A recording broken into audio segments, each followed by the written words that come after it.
Энэ ТV мэдээ дээл уралдаг гэр бүлийг онцолж байна. Гар маань сонирхлоороо 3 жилийн өмнөөс дээл уралж эхэлсэн байна. За том охин уран холбооны хувьд ээжийнхээ ойдолдоос сампин зангидж дээлийн эсгүүр гаргахад нь тусалдаг байна. Харин бага охин урангойгийн хувьд шилб хатдаг. Октод нь чөлөөт цагаараа үйлэнд нь тусалдаг учраас гармаа 7 хоногтоо 10 дээл захиалгаар ойж дуусгадаг хэлж байна. Урт насангийн том охин уран холбоо 14 настай, бага охин урангой нь 11 настай. Тэд насаар багч ээжийнхээ дээл урлах ажилд тусалдаг. Урангой сарын хугацаанд 40 гаруй хантаацны шилб хатжээ. Мөн том охин уран холбоогийн хувьд 2 жил гаруй хугацаанд 300 гаруй дээлний сампин зангидж 100 гаруй дээлний эсгүүр гаргасан байна. Охидын хувьд дээл урлаж сурснаар сууж сурснаас гадна төлөвшөхөд тусалсан гэлээ. Би ер нь бол иймэрхүү дизайн төрлийн юмд айгүй дуртай байхгүй юу, хоббитэй гэсэн үг. Тэгээд манай ээж бас өөрөө ингээд яг миний бас хүсэл зорилготой айгүй аш холбогдол өгдөг. Тэгээд би бас манай ээж ингээд би бол бас ингээд ээж харж байгаа ямыг ингээд одоо энийг сурчаас нь тэрийг сурчаас ингээд ерөөсө дотоо дандаа бодож байгаа байхгүй юу. Тэгээд нэг ингээд ээж маань бас чи энийг сурах уу, яах уу, ингэхүү тэхүү гэдгийг асуудаг. Тэгэх болгонд нь тэгээд тэгээ би тэгвэл сурах л та гэд ер нь анх тгий сурч ирсэн.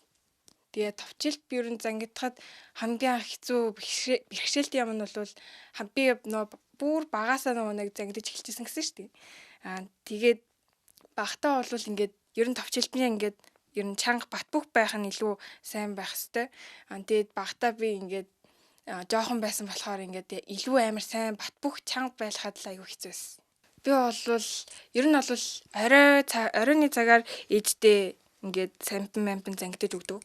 Тэгээд өдрийн цагаараа даалгавар малуур айлсгүй бол тэгээд даалгавраа хичээд сул цаг гарвал тэгээд хоббигоо хөгжүүлдэг.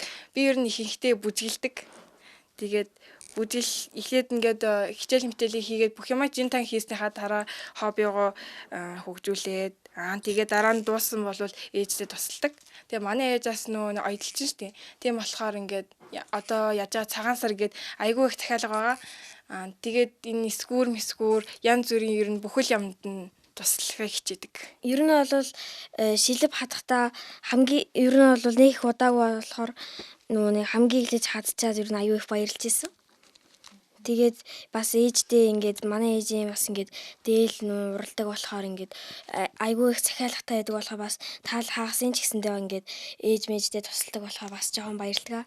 Гол анхаарах зүйл нь бол яг хамаг юмнууд нь яг жигээд тэгээ яг тэнцүү байх л хэвээр. Юу яхаа ингээд айгүй яв хумаа ер нь ухацтай хийгээд тэгээд ерөөхдөө ингээд яв хумаа оёхтоо ингээд юу одоо ингээ аюу сайн төвлөрөөд тэгээд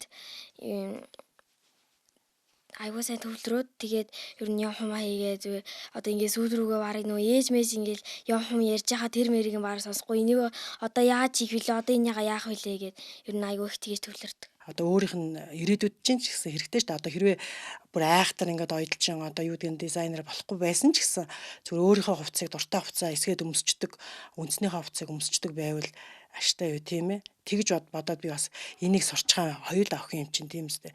Миний хоёр охинд хэрэг болно ингээд сурч байгаа.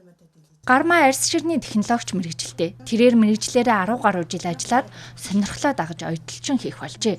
Хоёр охин нь үйлдэнд тусалдаг учраас гармаагийн хувьд 7 хоногт 10 дээл уралдаг.